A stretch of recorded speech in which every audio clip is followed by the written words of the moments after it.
Hello guys, അവളെന്നെ ട്രെയിനിൽ കയറ്റി വിട്ട് കഴിഞ്ഞിട്ടുള്ള എൻ്റെ ട്രെയിൻ എക്സ്പീരിയൻസ് ആണ് കേട്ടോ ഞാൻ ഇന്ന് പറയാൻ പോകുന്നത്. ആദ്യമായിട്ട് ഇങ്ങനെ ട്രെയിനിൽ ഒറ്റയ്ക്ക് പോകുന്നത് കൊണ്ട് ഞാൻ നല്ല എക്സൈറ്റഡ് ആയിരുന്നു കേട്ടോ. ഞാൻ ആദ്യം വരുന്നത് രണ്ട് അപ്പൂപ്പന്മാരുടെ നടുക്കായിരുന്നു. പിന്നെ ഒരു അപ്പൂപ്പൻ എനിക്ക് സൈഡ് സീറ്റ് തന്നിട്ടുണ്ടായിരുന്നു. അത് കിട്ടിയപ്പോൾ ഞാൻ നല്ല ഹാപ്പി ആയിട്ടുണ്ടായിരുന്നു കേട്ടോ. പിന്നെ ട്രെയിനിൽ അങ്ങോട്ടും ഇങ്ങോട്ടും പോകുന്ന സ്നാക്സും ചായയൊക്കെ എന്നെ മാടി മാടി വിളിക്കുന്നുണ്ടായിരുന്നു കേട്ടോ.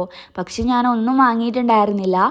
ഹോസ്റ്റലിൽ നിന്ന് ഇറങ്ങിയപ്പോഴേ എന്നോട് എൻ്റെ ഫ്രണ്ട്സ് പറഞ്ഞിട്ടുണ്ടായിരുന്നു, നിന്നെ പ്രലോഭിപ്പിക്കാൻ അതുപോലത്തെ സ്നാക്സും സാധനങ്ങളൊക്കെ കാണും, അതൊന്നും വാങ്ങി വാരി വലിച്ച് കഴിച്ച് പണി വാങ്ങരുതെന്ന് അവർ പറഞ്ഞത് കൊണ്ട് മാത്രം ഞാൻ എന്നെ അടക്കി നിർത്തിയിട്ടുണ്ടായിരുന്നു കേട്ടോ. ഇതൊക്കെ കാണുമ്പോൾ നിങ്ങൾക്ക് തോന്നും ഇതൊക്കെ ഒരു ഇതാണോന്ന്. പക്ഷേ ഗൈസ്, ഇതൊക്കെ ഒരു ഇതാണ്. ഫസ്റ്റ് ടൈം ട്രെയിനിൽ കയറുന്നതുകൊണ്ടാണ് കേട്ടോ.